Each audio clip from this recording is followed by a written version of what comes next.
Baye batondi na nzela misala ikeleve banda kongola banda kolela tilelo azolela boninyo leta azali monguna ya peuple te bango babonga peuple anyokwama bana na bango batanga na poto ya biso minerval babengana ombokoyo tokoloba balobi la capitale la plus sale du monde nemboka nanga Kinshasa motema pasi na leli bakondi bosala tomona bobongisa mbote lisusu na bino bandeko bozwi libaku ya kolanda biso tozali na esengo po ete tolobaka na bino émission na bino émission ya population émission babola parlement populaire wapi baimboka bopesaka makanisi na bino pona kotonga Congo ndenge bozali ko constater na nga mote nazali na consort na ngai nazali na Corinne Kadulu mbote ndeko Flavien mbote na bino nyonso.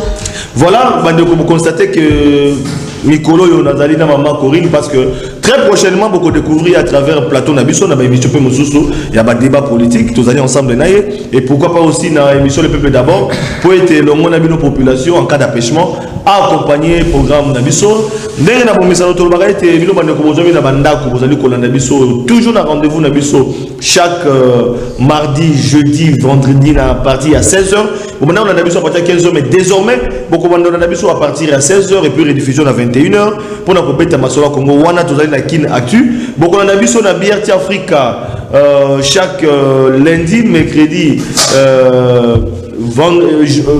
vendredi à partir il y a 23h puis dimanche à 16h vous avez sur YouTube qui n'actu TV donc vous allez ébélé beaucoup on a biso ba bazali ko participer d'émission à téléphone ouvert vous avez bino population vous avez na bandaku pour être beaucoup plus à makanisi na bino na oyo vous allez ko beta c'était na pourquoi lelo yambo ya ko présenter m'inviter Corinne lelo yo to kolobela nini lelo tozo beta masolo o etaleli les 13 personnalités parce ça qui rapport na bango nyonso tout ba ke ko kotisa pe to ko beta lisusu likambo o ya accusation ya ndeko Félix et pas ya ndeko Fayulu na voilà mais pour la bande ko bozona na biso bobenga kebele pour na ba dossier tali ba facture ya courant na mai en tout cas pour pas que tout le yango kasi toko lobelango très prochainement mais ceux qui me rappellent tikali to ko beta 7 na likambo tali ba facture ya mai dossier bukanga lozo pe to ko beta 7 parce que bolanda bilongo ete matata ponyo kendeki ko déposer par rapport na inspecteur général de la finance pour na enquête par rapport ya makambo yo eloba makana o tali bukanga lozo tango ya zalaki premier ministre to ko beta masolo na ngona mikoloko ya tango dossier évoluer alors na plateau Corinne tozali na banani vraiment tozana ndeko Rodrigue Ramazani tozapena ndeko José Kaniki ndeko Rodrigue Ramazani mbote mbote mingi ndeko Flavien tobandaki na atono mingi mama mama Corinne esenga kokuta na tobandaki nayo tokutani nayo na pesi mbote na ba congolais banso ba kolanda biso ba palangani bipai na bipai na koyebisa na ba militant en vol honorable Jean-Marc Mambidi na Isiro na pesi mbote ba yambaye na piko mbote na yo ndeko José Kaniki mbote na bino bisika bozwami wana to sepeli kombo na bino lisusu. Merci beaucoup maman mbote na bino mbote na balandinyo sur le peuple d'abord mbote na ba co-débatteur nanga je pense que tokoka mais yé azalaka proche à cash abatamate vraiment ezali kambo ya mboka donc soki moto azosala mosala na ye malamu esengeli to soutenir mais kala mingi ti bazo porter déjà plainte bazo préparer accusation ekoyebana na niveau ya justice matondo mingi ndeko Alain Bolo mbote na bino pe mbote na bana zo micro par ya mbote bandeko nyonso baza kolanda na pesipe mbote na coordinateur landa ya likwalelo en tout cas merci pour l'invitation mbote na bino lisusu ndeko Michel Mangala bisika bozwami na pesi bino mbote to yandi bino lisusu ngola lelo esengo na yo mama esengo pa ya Flavien esengo na ba co-débatteur surtout na bana ya Congo mani nyonso Michel Mangala moko ya MLC lelo yo akomi mokambi ya éveil populaire ndenge ozakona kana idéologie la muka ndenge yo lobi biso tozali moko ya ba communicant ya la muka tozali wana OK to longola moi ba yuku ya mike tout ba kusala complot contre la République pour tuer notre peuple, laisser notre peuple. Dans ces cas, tu commandes na yo pour se baninga tous na bango pour na Italie les 13 personnalités maman Corinne. Donc tout le monde qui a son ndeko Michel, tout le monde a boyé par rapport à 13 personnalités, tout le monde qui est bassi si misa na bango par rapport non c'est ça un peu baké ko déposer yango. Mais tout le monde zali ni la kisi ke ndenge bassi si par rapport wana ba déposer yango et qu'on dit maman na batonyo parce que ça qui déjà rejeté na quelques personnes va participer à quitter. Oui, il y a solo maman motuna otuna eza motuna malamu bana Congo singeli bayiba que démarche wana ezali démarche moko tokoko boya ngote parce que toyebi malamu ndenge bandaki ezali baza toujours na kati ya logique oyo le président légitimement élu Martin Fayulu Madidi akenaki ko proposer na ba congolais. Je me souviens bien ezaki na mois de février où après ça qui plan ya sorti à crise autant après ça qui yango oyebi ba misusu ba donc les directeurs balandi Madidi ba misusu ba lobaki ke akeko luka musala mais biso to mona ki déjà musika ça qui prospective ya on a ko lobaki les 13 on a balandi oui mais soko tali makanisi ya oui soko tali Martin Fayulu to lobi ke bazali la même nzela oyo le président légitimement élu après ça qui comme proposition ya sorti à crise parce que ceux qui au tali kuna bazo parler sur ba réforme institutionnelle. Donc le président élu effectivement et ça qui proposition pour que tu aies une élection anticipée mais avant tu aies tout ça ba réforme institutionnelle. Donc Hollandi izaka les 13 étaient ezali pe na bande comme sous ba pesa qui ba proposition toujours na cadre ya kuluka sortir à crise. Mais le vrai problème que nous devons maintenant essayer un peu de régler ici. Selon logique, qui est pas na bango, ils allaient logique que tout ba kendeko pesa ba proposition wana ba soumettre ngo na assemblée. Voilà. Ba proposition ba soumettre ngo na assemblée nationale. Pour nous disons ça ne peut pas passer na niveau parce que d'abord FCC ça crédit mon côté na kati ensemble. Non FCC rejeté déjà. Bon là wana etalinga ni de près ni de loin. Mais pour nous du fait que pas majoritaire. Parce que c'est connu na kati ensemble wana c'est FCC qui est majoritaire. Et ceux qui ont talipé démarche na bango ezalaki extra parlementaire. Mais comment est-ce que extra parlementaire, vous voulez remettre ça dans Katia? Donc il y a confusion totale. Voilà. C'est pourquoi nous disons ceci. Nous soutenons la démarche. Parce que les Oyo, tu as dit que M. Kabila, pour la conservation de son pouvoir, a placé Batuna Katia ba institution pour que Batouana va conserver le pouvoir. Du preuve année. Mais ça politique. Mais non, écoutez, ce n'est pas. Yango monique pouvoir et peuple. Et ça confisqué par la volonté d'un individu. Voilà, pour que Batouana va travailler pour un individu au détriment de notre peuple. C'est pourquoi on a Koloba, je chute par là, que Ndeko Flavien, au moni logique wana, et la logique, moi, que vous prendre en considération. Parce que du fait que M. Kabila a placé Batona dans la institution, même confirmé parce que biso tant Tongoloba, Batwa ko bimisa biso toza ba aîné, Batwa ko bimisa biso toza ba tribal, ainsi de suite. Mais nous disons des choses pour aider la République, pour que la République puisse aller de l'avant. Voilà. Likanisi mususu ezali et pas ndeko ale bolojwa. Nga ina tuna po na moni lokola rapport ngo ndenge tambusami eke mbangu mingi. Bo moni teke nona ndenge ezalaki batu mususu baza en contrepartie, ba mususu ba boy. Moni teke ndenge bake ko déposer rapport na bango bo moni teke za rapport eke mbangu mingi. Non, c'est mais Kemba ou Ming, merci maman pour la question, mais quoi il peut na Mali. Au moins, groupe de 13, les 13 mercenaires. Oh, Bazali, bateau, Bazali au service, il y a un groupe d'intérêt. Bassan d'intérêt, ils ont démêlé dans le Congo. Baza pour reconnaître que l'élection en 2018 ça m'a ématé.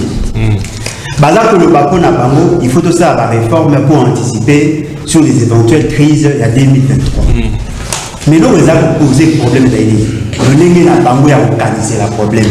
Parce que ceux qui viennent tout pour reconnaître qu'il y a crise. La Constitution a tranché sur ces genres de crise. Ceux qui m'ont traduit beaucoup de n'engue à ma paix. Alors que ça est la mona n'engue à ma paix. La Constitution a prévu. Il faut que le la bango. Comment bino boza na posa bo memela batu ba traitement symptomatique. O ezali que mutumoko boye un groupe de gens va se décider à détourner volontaire à peuple. Il y a beaucoup ça monsieur Félix et qu'il y a 500 parlementaires. Ça sans vous compter ba député provinciaux ba cabilocratiquement élus. Et vous, la réflexe est d'aller, non, voilà, bien qu'il y ait une tricherie en 2018, bien que M. Félix Tshisekedi n'étant pas élu, bien qu'il y ait une majorité artificielle, pour que tu anticipé sur l'élection et qu'il y ait un lobby, tout ça là, la réforme. Et il y a une aberration, maman la là où ça la réforme sur la CENI. C'est-à-dire, il a plus figé sur la CENI. Vous savez pourquoi? Parce que Baza qu'on néglige donne il y a cours constitutionnel. Mais c'est une des biscuits comme Cameroun, c'est valide. Non, non! Il faut ça en sorte que tout le monde ait la 4e République. Pour la 4e République, la chance de la CENI ne sera plus dépendante de la partie politique. Ce qu'on par rapport à la composition, aussi par rapport à fonctionnement, aussi par rapport à la CENI a beaucoup de majorité parlementaire. Parce que déjà dans la composition, sur 13 membres, 6, il y a majorité parlementaire. 4, il y a opposition institutionnelle. 3, il y a société civile. On a déjà là vous posé problème. Parce que par contre, la majorité sur base de quoi? Le fait seulement que Bazaki va tricher. Baboubi peuple. Après, si parmi les majorité parlementaire. Et puis, bon, c'est la banque sous bonus, il y a un peu ça va aussi. Et puis, ce qui est encore aberrant. Dans le niveau de la cour constitutionnelle, quand la banque a battu à Kanya Kawana, on a droit à 6 juges sur 9. Ce qui veut dire, président de la République non élu, mais proclamé élu, on a droit aux 3 personnes à la cour constitutionnelle. La majorité parlementaire non élue, on a droit aux 3 juges. Ça fait qu'on a 6 sur 9. Mais on a vu sur les mercenaires M13, pour la bango, il faut aussi les samakamuna niveau à CENI. Pourquoi on résout le problème à CENI, mais pour consoler pas de problème. En 2018, maman a été mona au Congo. CENI a publié mon élu. Cour constitutionnelle à l'ongolier. Cour constitutionnelle à zone ici sous même moutou. Na tanga quand on a mis pour pas comprendre. Quand tingi poulou. Na CENI va publier la cour constitutionnelle à l'ongolier. Cour constitutionnelle hier mon sanga pour ça recours à zone ici. Et quand vous pensez que tout ça c'est un problème, quand par rapport à la cour, il y a CENI, non. Nous disons, il faut que tout change. La 4e République, Constitution Sika, Constitution Sika, le mandat est changé. Et là, simple, et là, simple. Au sein de l'article 64, il est bien. Au sein de l'article 64, le peuple d'abord, il y a un monde. C'est-à-dire que, M. Félix Tshisekedi, n'a tous les non-élus. Peuple d'abord. Après, à partir de Ouanadoché, Congrès fondateur, pour l'avènement à la 4e République.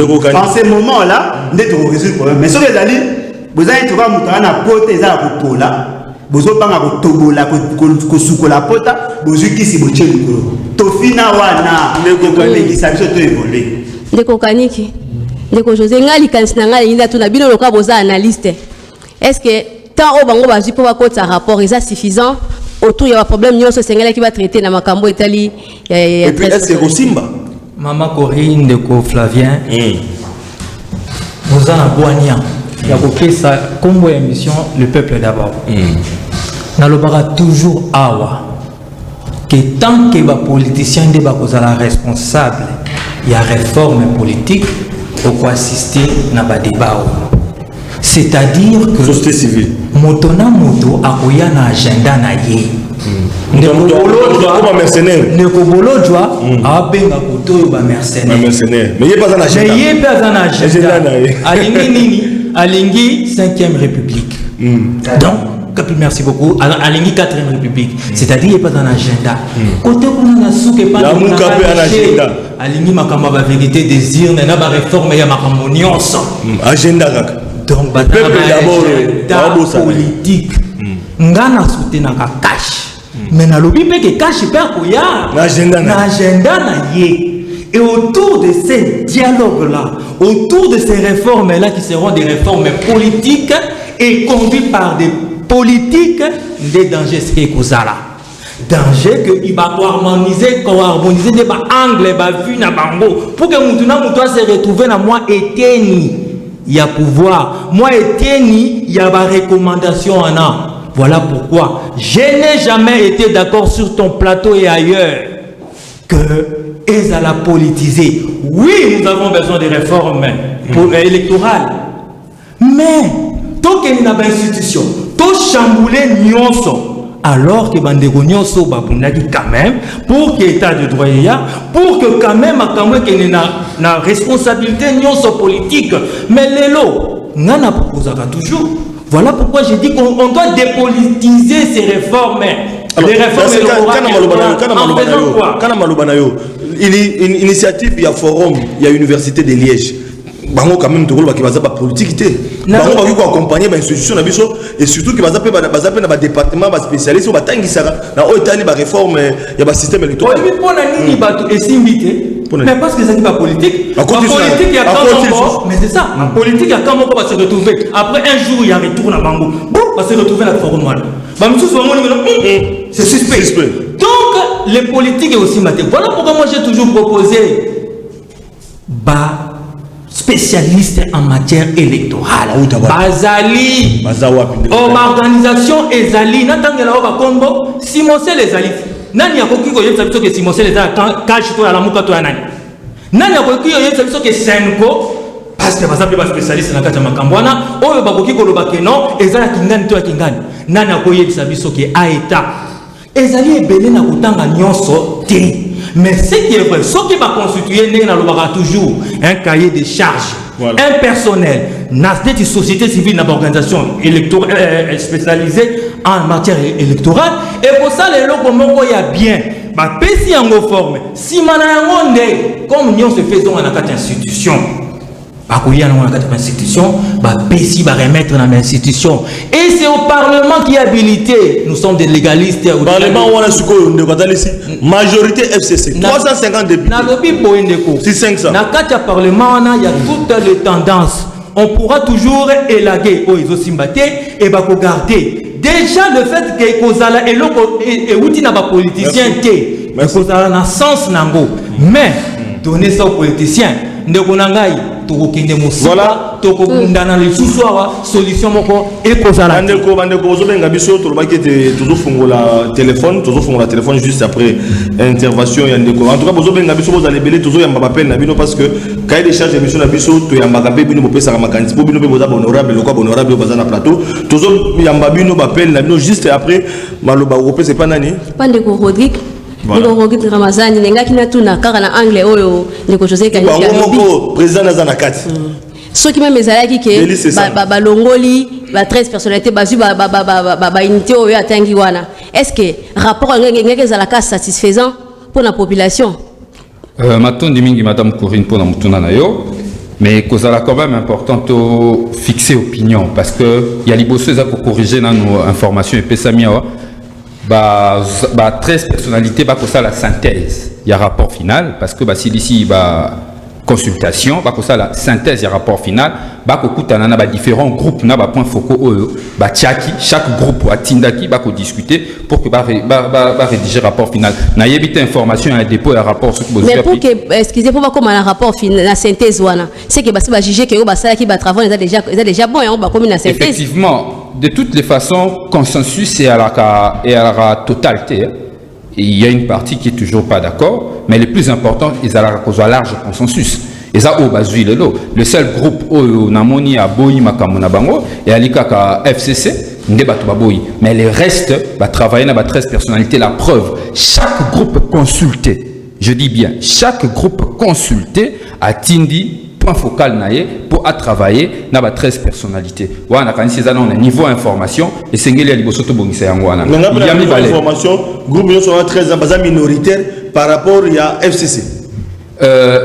To so avancé. Otuninga mutuna a osimoro bisanga makamangonga. Parce que mutuna simoro sanga na kata pona ngonga. Alors tikanga na zonga na makambo ya ba. Mais les gars mercenaires. Il y a co-débatteur. Mercenaire. Nakoya. Mercenaire a solo trop monae. Nakoya. To solo.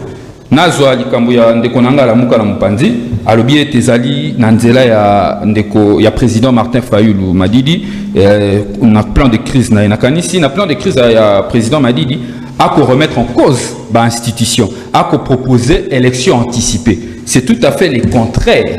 Na oyo ba 13 personnalités ba kosenga bango balobi et sengel koluka consensus pour que réforme wana sele manakati ya ba institution. Donc ils appellent ba idée ya oyo na oyo et kokani na ngote. Donc il y a deux choses et kokani. Mais ce qui est à retenir préalablement, les alliés que biso ba groupe tous les alliés consultés, Ndeko Martin Fayulu, président Moïse Katumbi et les autres qui ont été consultés, Simé, Simosel qui ont été consultés, tous les sont d'accord sur la question de réforme. Et sur les questions de réforme, il n'y a pas de débat, mais il y a divergence. Et Zali Yango a raison pour laquelle il faut travailler dans le point focaux. On a tout fixé opinion. Tous on a siko awa. Nayoki balobi pe makamwa mingi. Oh, il faut tous on a la 4e République ba mercenaire te. Il faut rappeler nos opinions ba pour sanate opinion côté la biso que Ndeko Ale Bolo Djoaza ancien membre à majorité présidentielle. Et là comme la nouvelle classe politique de l'opposition.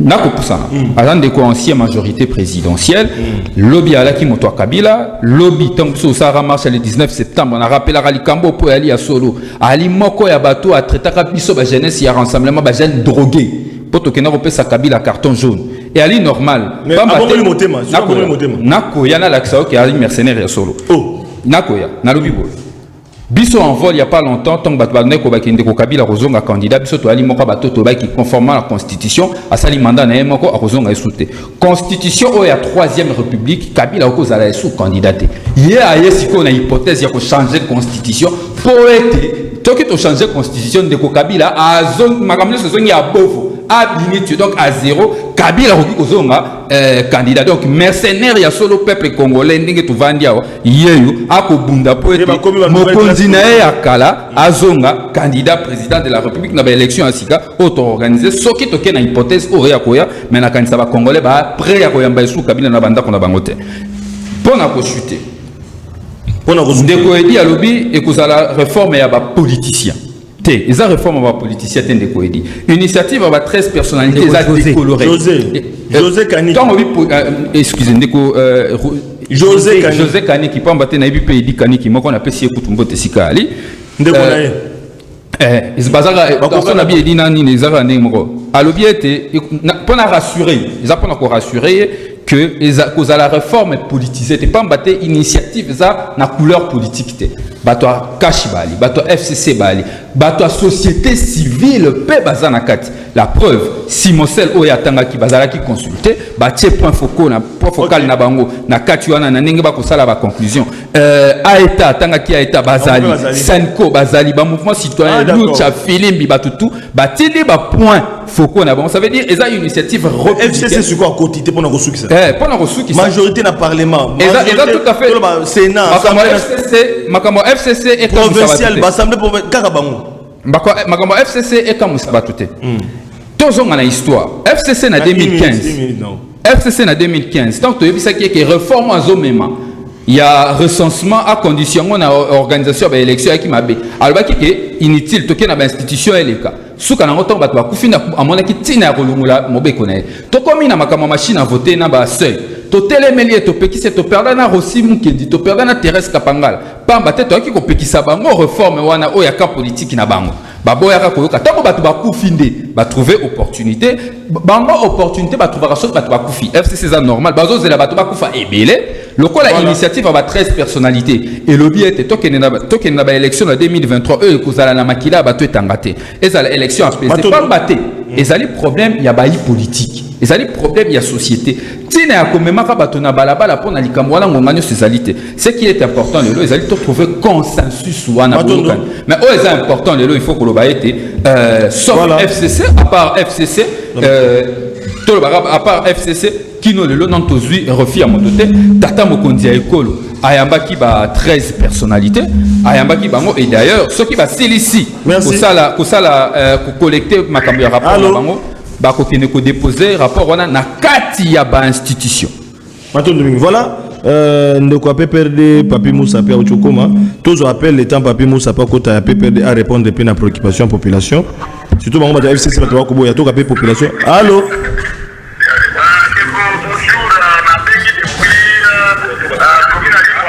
Oui.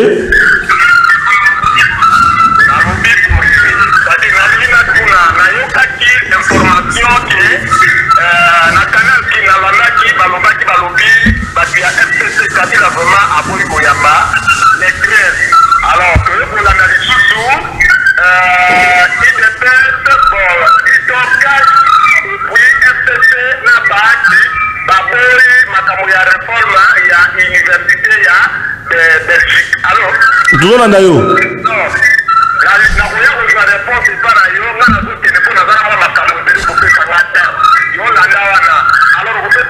Alors, ça, c'est l'opposition à l'opposition mauvaise le coup la puissance ta mère est là, ça la question de l'eau, c'est-à-dire la préparer qui était.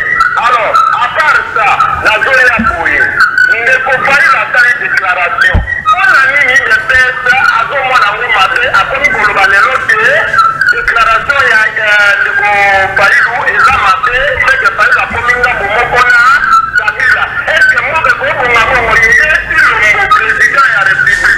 Elle a fait la déclaration à la Belgique, à l'Ougadi, il est à vous séparer là, vous avez la clé. Là, il y a moins de temps, on m'a dit, et il faut que vous avez petit peuple, vous avez Maël, ma tête, vous avez Maël, vous avez Langa. Du coup, il va pas s'agir de cette année, ma famille pour l'Ougadi, par exemple, à l'ennemi où il y a Camilla, à Charona, banque, moi, les gens à Suisse, le coup là, il y a un peu de monde à Kabila. Il y a un peu de monde à Kabila, à côté de séparer la Kabila, c'est ça que c'est dans la Mouka. Du coup, et en même temps, à se respecter, d'accord, il y a Yokanagina Kabila, en même temps, à violer la Constitution.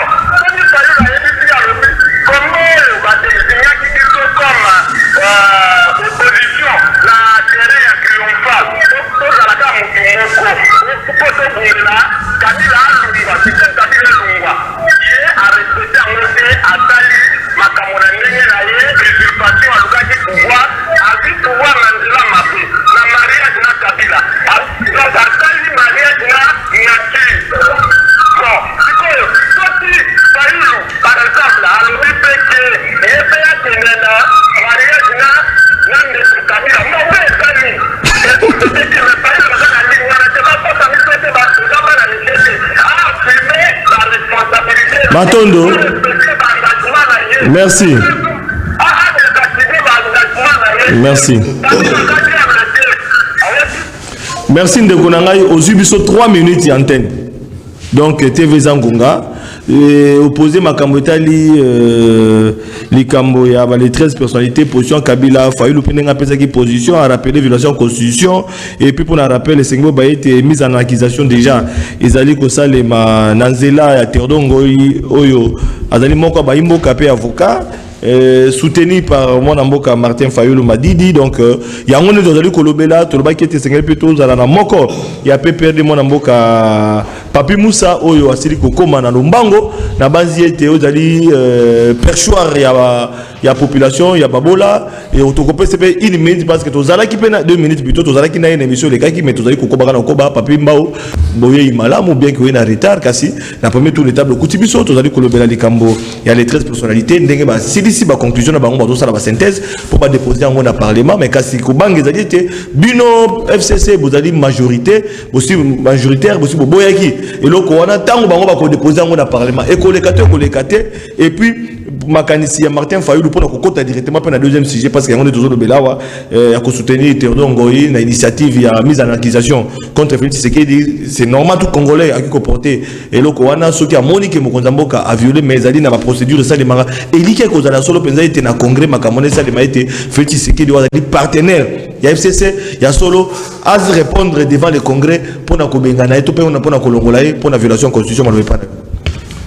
Ndeko, je m'excuse tout d'abord par rapport à retard na uchoya nango na kutana kina moko koso quelque part et puis na kina plateau mususu yango sala ki non na ya na moi retard vraiment na présenter parce qu'ils n'ont pas matongo ko la bicho et je salue aussi le co-débatteur na CPLP mingi na moni co-débatteur na ngala moi ya la muka na moni sai passe Akima donc je suis très raffiné na moni azoni funa yemoko et ali bien azoni funa yemoko deko on m'a dit que ali malamu oui il y a une violation selon le texte.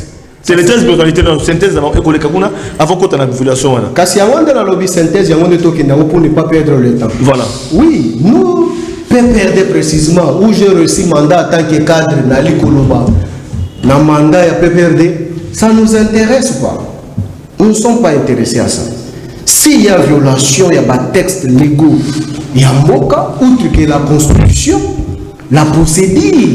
Et à l'IOP Constitution et le but que nous faut qu'on l'a c'est tout à fait logique. Par le passé, même jusqu'aujourd'hui, vous avez vu, Batumususu Bafunda de Kabila, Bakenda ko porter plainte parce que c'est ça que sont des Congolais. Malgré Ranaye, il faut Bakenda ko porter plainte. On ne peut jamais faire le procès d'intention si un Congolais s'exprime ou s'exclame sur le plan des droits en disant que non, nous avons constaté qu'il y a violation. Oui, la moindre des choses, c'est de poser la question. Namutu Oyo a évoqué Maïmali Kolobama. Est-ce que tu peux nous expliquer la violation est à quel niveau? Pour que la population Ali Kolanda aïeba c'est très important. Oui, nous en tant que les politiciens, peut-être bazo occasion ya koyeko la mobeko. To ali ko comprendre na mona lolenge oyo to ali ko comprendre. Michel a expliqué biso. Est-ce que ba maman doit soutenir Fayulu to comprendre ngo? Ya ebi makambo na te to la muka. Kasi. Ya on to lobi ke ekolanda babongo e ali na esengo. Mais kasi oyo lobi oyo bande ko la biso ba 13 personnalités ba auto sala cahier de charge. Ya ngo biso déjà na parté to loba ya ngo déjà que non. Bande Konyo soit les 12 actuels, ils étaient 13, maintenant ils sont à 12. Bango yo surtout bali représenter l'Assemblée nationale. Et bamususu bali ba ponami ya peuple. Awa to ali lisusu na congé parlementaire. Que dit congé parlementaire, c'est rentrer aussi à la base kozwa ba désirata ya bato ba pona ki biso batinda ki biso misala na bango kuna to lobela bango. To présenter ya bango. Makambo bali koloba yango. Soki bamonaki kezaki lisusu ma population ali koloba ba présenter mon assemblée pour que esala mobeko ba exécuter yango, c'est tout à fait logique to ko accompagner yango parce que biso to sala marche ya soutien ba institution to aller la expérience na mboka oyo ba dialogue ba nini to pesa ngo ba kombo na ba kombo to yebi bisika esukaka. Tout le monde peut faire semblant mais na kokita boye partage des postes. Bandeko yo surtout ba osala mosala wana na nguma motivation ya ali ko salisa bango misolo o bali ko zwa pona ba déplacement na bango ba séjour na bango peuple fois y bakango pe bandeko na ba zwa kango wapi. Moi je ne pense pas que no bolojwa akobima na ndako na ye azu misolo na ye ya kolesa mwana na ye na bana na ye aya ko investir ngo pona république kotambola katanga partout kolala na ba hôtel ya talo ndeko soyons sérieux, il faut tout expliquer à la population. Même pérez va cause la cima ndeko to yebi jurisprudence ya lina mboka wote to yoki ba déclaration ya ba politicien yo surtout maye bali ko déclarer bali ko loba oyo ba ko tinda bango mindele ba ko tinda bango. Mais exact to moni ndeko Fayulu auti mikili aye lelo université linge pesa biso leçon. L'université est allée en partenariat avec IEC Gombe ici à Kinshasa. Fort malheureusement, Kinakti a fondé si Christian na Lubumbashi. Mais il arrive à Lubumbashi pour réaliser l'activité médiatique non? A consulter Kinakti à Kinshasa et à Lubumbashi. À quel n'est pas voisin? T'es à quel Nyota TV? Est-ce qu'on va trouver ça? Il faut comprendre. Okay. Mais on comprend déjà que il y a déjà un problème. Merci. Il y a un monde un bandeko bakenda qui balaka qui peuple était. Ce qui peut bazongi, il faut qu'on explique peuple que non. Voilà, ndeto solo la qui na mundele, vision na biso ali boye. Merci. Na place to komi mamboka. On est que toi ya kosala ba fourberie qui n'a pas vraiment. Alors, l'importance. Matondo mingi ndeko papi na mbibino lisusu. Merci beaucoup. On a baluki pa ndeko Miché.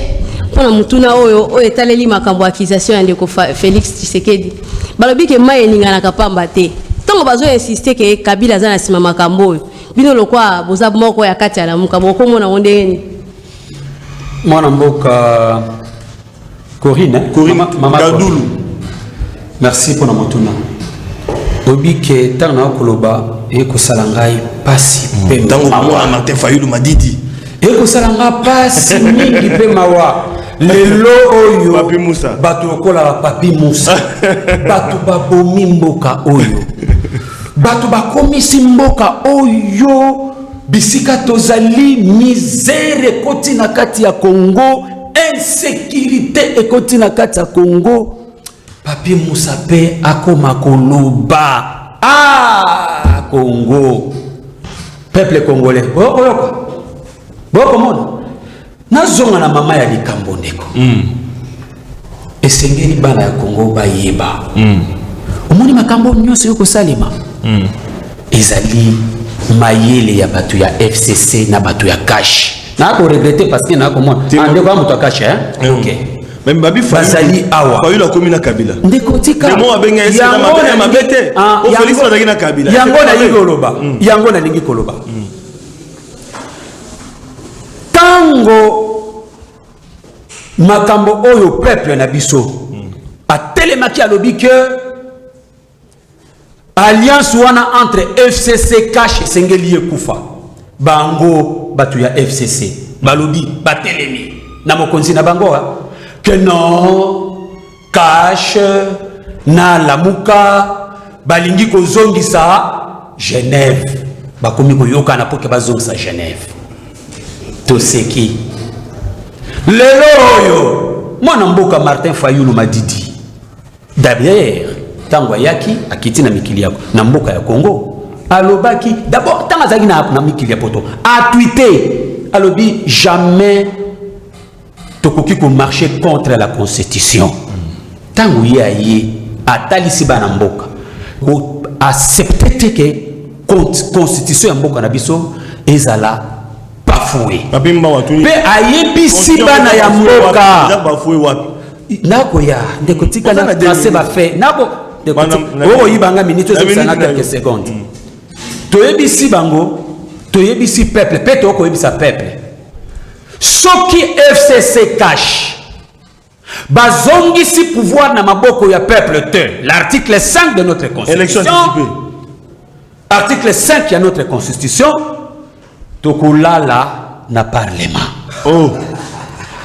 totalisi bango mais mama likambo zali nini ndeko na ngai awa tango likambo ya état de droit ekwei mwana mboka Martin Fayulu na congolais oyo amoni ke mboka constitution ezozala piétiner aye komona mokonzi ya ba congolais nyonso le président légitimement élu oyo akoki koyamba bato nyonso même yo d'ailleurs dernièrement auti koyamba ba concert na bino asololi na bango donc ba concert na bino pe ba komi bato ya Kabila koseka lelo oyo lokola alobi pona ba alobi na ba principe avandi na ba principe avandi na ba valeur bato ya cash balamuki balobi akomi kosala mayele na Kabila na koyebisa bino mibale papi yokanga malamu ndeko ya cash yokanga malamu Martin Fayulu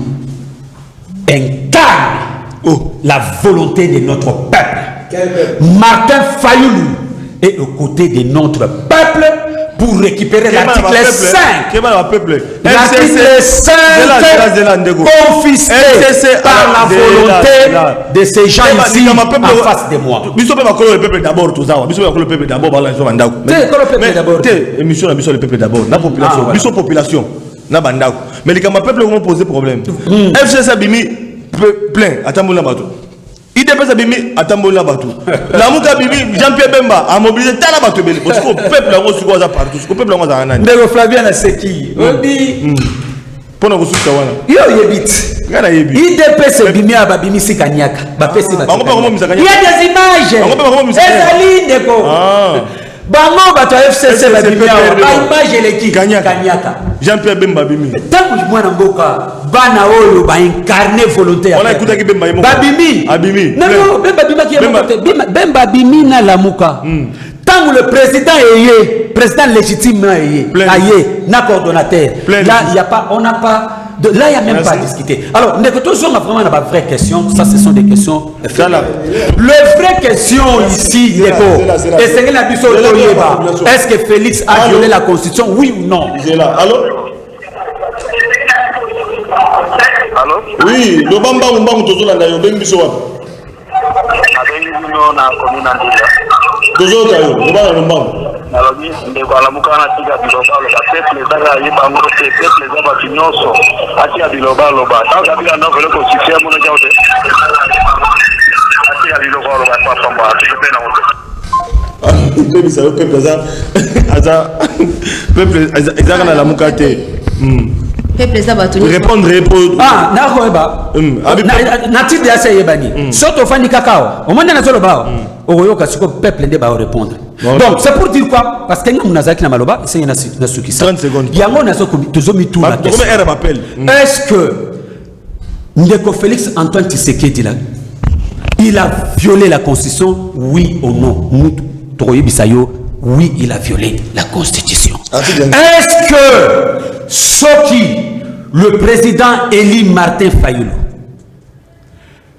avandi na ba principe, il y a ça état de droit, na monto oyo a constaté que la constitution est violée. Tant que peu nani moto oyo a constaté que la constitution est violée. Et que kende na sens il y a kotonga mboka kende na sens il y a ko conserver toujours état de droit ezali mabe to ezali malamu en quoi on va condamner Martin Fayoulou là-dessus. Allô?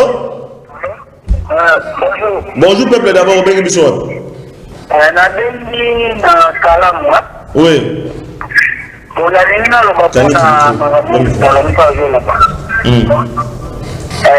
Batika, il faut falloir nous parler d'administration.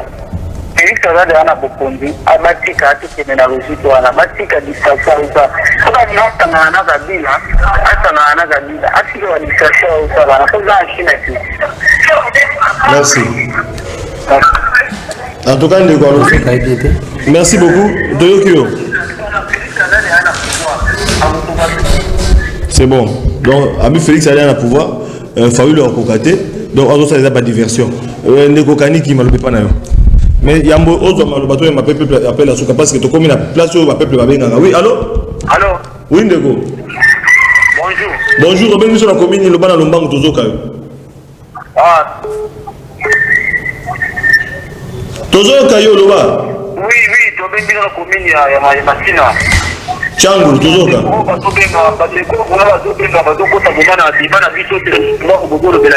Population mingi wazobenga wana baza vraiment hors budget. Donc Félix Tshisekedi, le président de la République, a bel et bien violé la constitution de la République. Ah, exactement, qui pour Nazali nous a parlé des pètes, ou bien Nazali Boé, tout n'a incarné, non. Donc c'est ça, la Mouka baza vraiment un bon chemin. Donc il faut que tout dans la président. La Mouka dans la bonne chemin, c'est Martin Fayoulou. Voilà, on a besoin d'un plateau qui moi bien. Non, c'est la vérité, il a dit la vérité. Il faut rester dans le principe. État de droit. Soutenir, c'est pas là. Quand on état de droit. Les cocaïnes qui a répondu, le peuple appelle les autres continuer. Le banane. Pour ceux qui ont le peuple a bien les pour pas bien. Na lobby boende korangai. Michel a s'est trompé d'émission. Oh. Oui, azo quand il y a une émission na il y a vérité des urnes. Antoine est le peuple d'abord. Donc, il y a des contradicteurs. Voilà. Oh, à lobby, on n'a fait pas parole d'évangile. Na lobby boye. Michel Ngazawana, Nande Konaye Martin Fayoulou, le président Martin Fayoulou, décidé, député national. Président élu. Il a si à moi naye qui est Mouzito. Azo Kanisa boye, que ce chef d'État a violé la Constitution. Bazolo Banengewan. Mais Bango Moko déjà Bazo violé la Constitution en étant déjà hors du pouvoir. Bazo violé déjà la Constitution. Tant Bazolo Bakenon, le président élu, c'est le président Boui. Qui est l'organe Oyo appelle sa confirmation? C'est la Cour constitutionnelle. Les gens Bazo Gangawa, que c'est le président élu.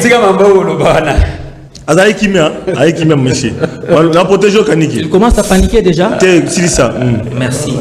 Donc protéger. Quand tu veux respecter la Constitution, tu dois d'abord toi-même commencer par respecter la Constitution et reconnaître les institutions de l'État. Yoko qui reprocher tes mouninga azo violer la Constitution pendant que toi-même tu violes déjà la Constitution depuis des mois en dansant partout. Dans toute la République. Population.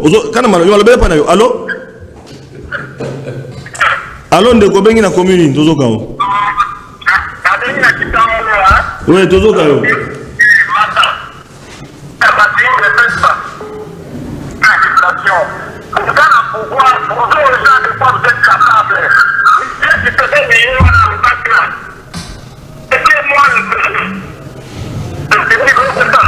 Donc, on bien aux autres s'éloigner, puis la TV, tu as retour à TV, sur le micro, ça nous met mal à l'aise, moi, tout au continuer. Oui, merci beaucoup. Voilà, je disais ceci. Il faut qu'il commence d'abord par respecter les institutions du pays. Ceux-là qui sont habilités. On va réclamer le droit. Le droit, il faut être à la réclamer dans l'ordre. C'est ça, la logique et le principe d'un état de droit. Yo koki ko banda ko violer la constitution, yo moko zo ndima constitution cour constitutionnelle wana te. Yo moko zo loba que non et ça illégitime.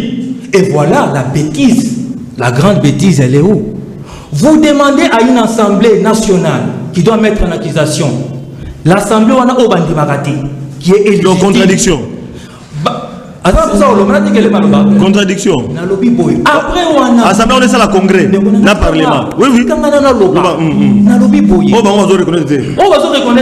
Mise en accusation. Madame Janine Mabunda. Au congrès, on a. Et puis, le dossier, on est rapidement, dans ce et la procureure près de la cour constitutionnelle. Qui a été nommé par le président illégitime. Et puis après, tu as atterri dossier dans la cour constitutionnelle. Victoire. Illégitime. Si Manango. L'organique peut Manango. Au petit matière peut pas répondre. Allô? Allô? Ah, l'organique. La moni. Chité kakapo. Na silisa na okenemi. L'organique bombandam. Pona silisa. Bombandam. Na so ina keli zuzu na reputana. Tito koyebo atterri na suka. Na un président intérimaire qui vient du Sénat. Le Sénat qui est illégitime dans le monde. Vous comprenez. Le base de l'année 2023. Il n'a pas violé la Constitution. Le chef de l'État n'a pas violé la Constitution. Nous avons l'article 150. Ndeko, autant la Constitution. L'article 150 de la Constitution, alinéa 4. Les magistrats du siège est inamovible. Il ne peut être déplacé. Les conditions. Il ne peut être déplacé que par une nomination nouvelle. Ils ont été nommés. Ou à sa demande, ou par votation motivée décidée par le Conseil supérieur de la magistrature. Est-ce que Bango Batouni, le Conseil supérieur de la magistrature, a proposé qu'il m'a camboté au chef de l'État? Le chef de l'État n'est là que pour nommer, pour avaliser la proposition du Conseil supérieur de la magistrature vis-à-vis de ces textes que je viens de lire. Ndeko Alobana Bisso. Le président de la République a violé la Constitution Wapi. Il y a lobby à Banda Bani, à lobby à Gangi. Soukanangwa Tangilo à article la Morota Constitution. Voilà la preuve que le président de la République n'a pas violé la Constitution. Voilà. Ndeko Alain Bolonjoa. Ndeko Alain Bolonjoa par rapport à Ndeko Kanika Uti Koloba. Natanga qui quelque part Ndeko Fayola lobby que même si cour et viola qui droit naie mais qui jamais toléré que va continuer toujours qu'autant pour sa mamabe. Alors quelque part kaza conscient que on a peine à tourner juger qui malam qui équitable était. Alors akoki jamais ko kondima que et continuer toujours qu'autant pour sa mandengwana et longola Ndeko Félix. Maman nangai nazali na deux analyses na sala. Il y a liboso par rapport à ba fait factuel au biso tout tozali comme maman lelo, il y a mi balé ezali par rapport à approche normative pour tout comprendre biso surtout mécanisme nouvelle classe politique de l'opposition. Il y a liboso ezali boy. En 2018, monsieur Délice Sanga a se présenté comme candidat, Moutounio Soayebi qui a se présenté comme Moutou Azaki na cadre à la Mouka. Na auto bengi nani ensemble. A battre campagne pour la Félix Tshisekedi. Félix Tshisekedi a l'équipe. Lelo il y a là où se retrouver dans l'opposition. Boye ba stratégie là simple. A Kenya ko soutenir Félix Tshisekedi. Félix Tshisekedi a eu pouvoir. Mais à mon avis, ceux qui vont nommer par Félix Tshisekedi à perdre. Qu'est-ce qu'il faut? Il faut passer à la nyonso, babima, pour accoter par le dialogue. C'est ça la démarche. Moutounio soit bien à des mercenariats ou il y a sali. Nous avons un lobby que non, voilà, Alain Bolonjoa Azali, il y a Azaki Mouta MP, Azali pour ça la lit pour na Kabila Azoli. Et le qualité, nous avons un tika lobby. Tant qu'il y a lobby, Azaki agité. Nala Rosunga Kabila Poisonga. Vous pouvez lire la constitution qu'on a article à l'Iboso, tu n'as 229.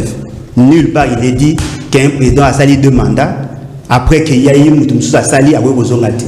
Ça, c'est un faux débat, surtout de la part d'un juriste. Mais Kabila n'est pas parti. Kabila est là. Mais a changé de manière à gérer. À gérer par distance. Parce que Kabila a le plein pouvoir. Pour preuve, toute initiative doit passer par Kabila. Il faut Kabila Ndima pour que ça. La majorité parlementaire. Ce qui veut dire que Kabila n'est pas parti. Mais pourquoi Kabila n'est pas parti? C'est justement parce que Mouto va soutenir qu'en 2018, a préféré qu'on trahisse le peuple en soutenant Kabila. Aujourd'hui, Kabila a le plein pouvoir et tout le monde réfléchit que par rapport à la vie à Kabila. Aujourd'hui, par rapport à Makambo Ezagoloba, ma mise en accusation. De Gonabiso, Kani qui a saï moi incantation. Mais là, on a ma bien d'ailleurs. Il faut attendre la condition bien. Pour nous, on a les bateaux basés dans la culture. À la émission, à Zumo et l'eau, on a collé à copier.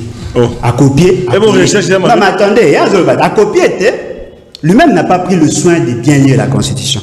Effectivement, l'article 150, Oya Tangi, c'est constitutionnel. Mais il doit aussi lire l'article 158. Et la loi numéro 13/026, il y a 2003 portant organisation et fonctionnement à la Cour constitutionnelle, dans son article 6. Tout le monde sait que le membre de la Cour constitutionnelle, il y a un président de la République, un parlement, et puis un conseil supérieur à la magistrature. Mais la mouka...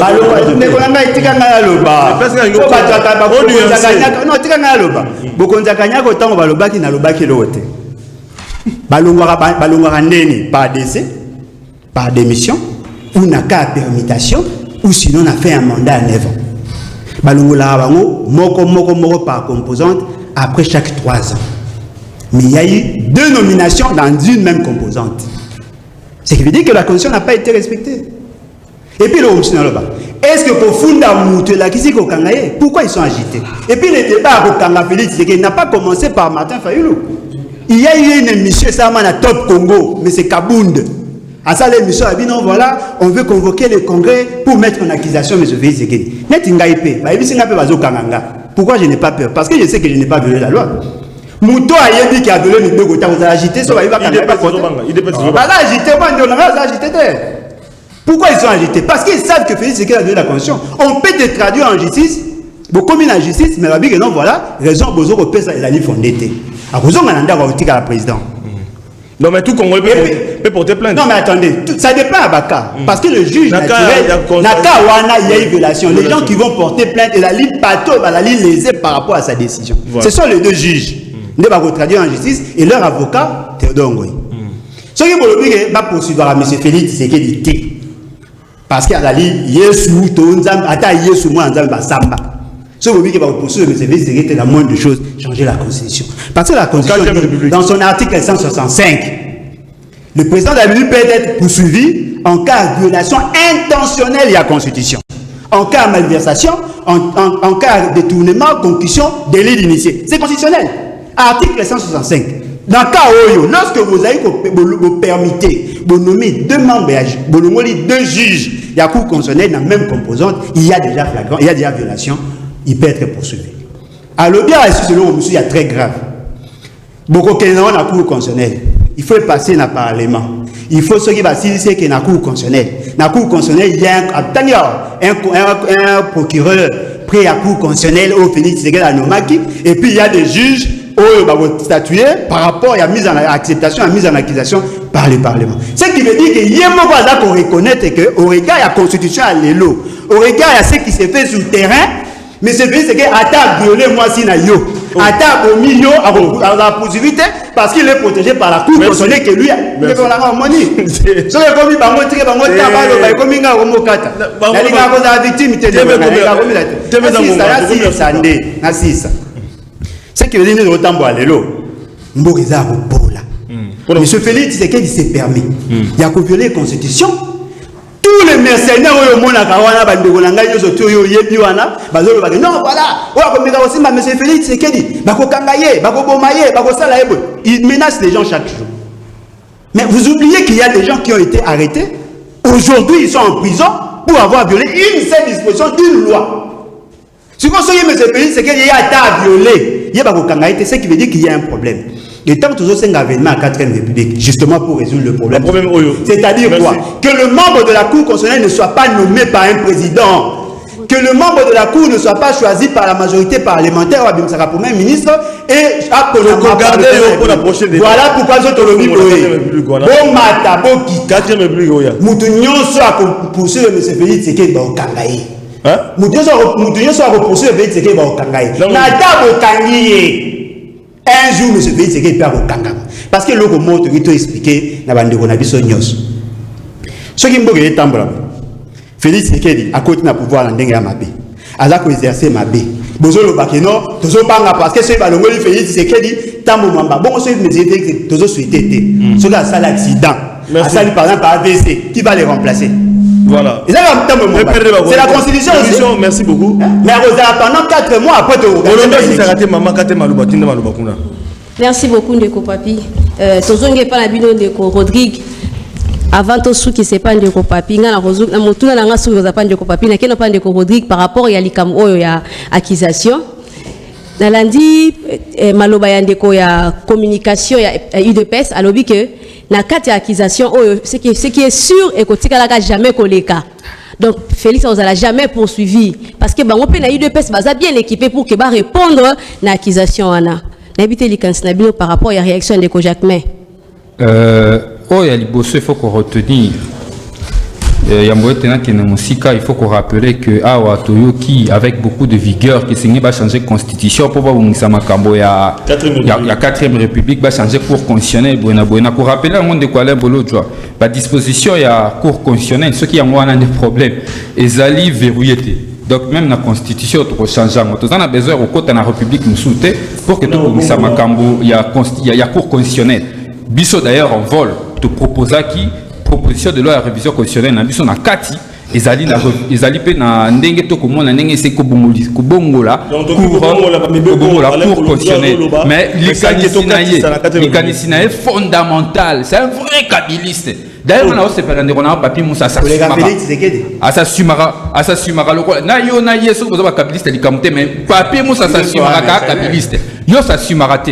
Il faut qu'on s'assume qu'on a kabiliste au kobunda lelo pour que constitution bon voilà pour que mon continent à kala azonga et c'est tumba ya malaba c'est tumba na yo zala fier na ngotombola yango wa kabiliste mais population de kotisa alors le chapato ya so na Hollande baba ni o mema tukia suke mission les ana tant que ni ka beteke de kabu yoba si quand tu as avancé dans ma cambo accusation, quand on a tout fixé, na c'est pas on a dit qu'on a papier Moussa pour s'assumer à Kabila ce qui il y a s'assumer mission sur s'assumer raté tous on a ma mise en accusation il y a les boss il faut qu'on rappelle pendant qui babi que la muka lobi la muka mutako kanisa yango les cambo ya matin faut les à la mukate na moto la mukate personnellement na membre la mukate mais na yoki ba différents cas à la muka bazo soutenir ya moté.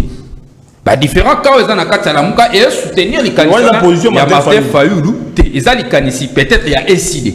Na MLC, ba ko soutenir en côté, na lundi ba communiquer MLC, na lundi ba communiquer ensemble pour le changement, ba ko soutenir en côté. Bato ba na kati la muka. Na bato ba ko soutenir en moi ali bato ya SID. Il faut qu'on préciser ici kawana. Mais son accusation chef de l'État, et ça dit Kambouya et outil na lora de. Et mais la kata mi beko. Tu as 164, tu as 166, na kata constitution, tu as na 101, 103, na kata loi organique, qui a allusion sur l'organisation et fonctionnement de la cour constitutionnelle. Et là, makambo, ça les marana kata mboka. Mais on les a aspect juridique, mais ça nous avons un aspect politique. Nous avons commis tout na question. Nous avons commis tout na question moko. Est-ce que les pays, les lots n'engagent tous dans le contexte tous et tout malade, ça fait la stabilité en mboka. Stabilité en boka pour nous permettre que stabilité en boka pour nous permettre population à se retrouver. Le lengue bazolinga comme mamboka lelo il faut que ça la rationnel à un moment. À un moment donné que le kosongo à pouvoir na kota kana bo continent kota na moyen so mokili. Et à ma bête ça ambition. Mais de l'autre côté il faut que le peuple a souffrir. Les cambo bazolinga komema oyo ya ko déstabiliser institution na kokenda na likambo ya mise en accusation et kosunga ekoloté il y a solo moyen ya ko remettre en cause acte chef de l'état ezaka mise en accusation te wana za ko ba déclaration moko ya tapage to mesana na ngope poser ya liboso te ndeko mozito na ndeko fayulu ba promettre ki biso kao ke ba investisseur ba royera na mboko te pour biso to continuer aux arabes chômeurs et ndenge na bango ezandenge ba ko kanisa mais ngai na lobby boy Oh, ezali important lelo. Ezali stabilité en mboka, sérénité à conduite, il y a choses publiques. Papi, une minute pour t'enchiter parce que TV Zangonga, émission mondiale, c'est mon émission. Na sepeli na lomba on surtout vraiment malgré vraiment temps prochainement ya moi. Mais na sepela qui na epsa ke na sepela qui na ndeko nanga la muka mtu na moni sa EPS ya finalement il a confirmé. Oyebi article oyo a évoqué article 5 ya constitution et en contradiction na makambo otu koloba oba ko kende ko siéger dans parlement. Contradiction totale. En quoi? Faut arriver à moi. En quoi? Il m'a dit c'est Zoya. Oh, ça qu'on va proposer au Bogo. Mais ça contradiction. Un mot de la fin. Émission ici. Tu vas continuer samedi na binyonso. Les noms de mes toyaka boye émission na lobakango chaque fois ils ont un caractère pédagogique. Batuba kolandango na etandoke na bandako il faut bayekola. Oui, effectivement, c'est que je voulais aussi atteler là au-dessus que non, dès qu'on a il y a une violation de la constitution, c'est si clair. Tout se valait ma faste. Donc violation il y a Kabila ndé ezala ki violation.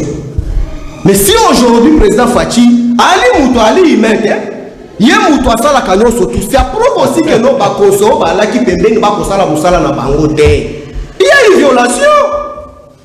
Pour que tu parles de l'article 150 de la Constitution, qu'est-ce qui fait l'objet d'évoquer cet article 150 de la Constitution? Il y a des articles qu'on te dit ça et quelques 161, 158 et 141. On comprend que non, et à lui qu'on a violation et allez. Tout le monde même article 91 de la Constitution.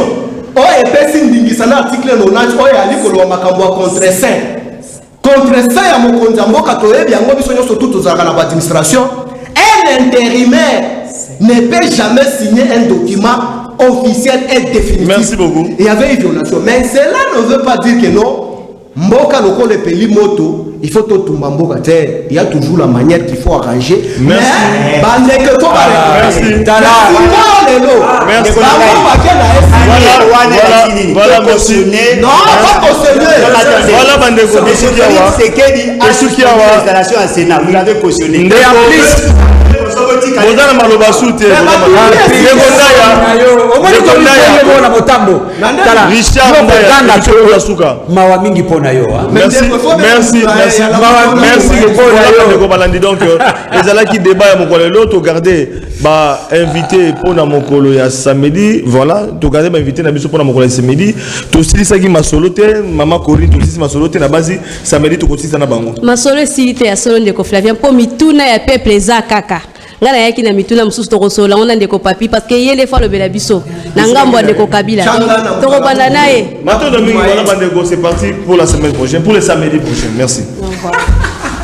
Moi c'est ma beauté au salier le côté Koloba pas nommé au diriger ma bé Koloba Congolais à sali mungute Koloba Yonani potoloba de Koloba ma beauté au salier le côté Koloba pas nommé au yidi mbongwa l'état Koloba Congolais à sali kisengite Koloba Yonani potoloba de makambo ezobonga te mpe place onyokwama kuluna bashege batondi na nzela misala ikeleve banda kongola banda kolela ti lelo azolela boninyo leta azali monguna ya peple te bango babonga peple anyokwama bana na bango batanga na poto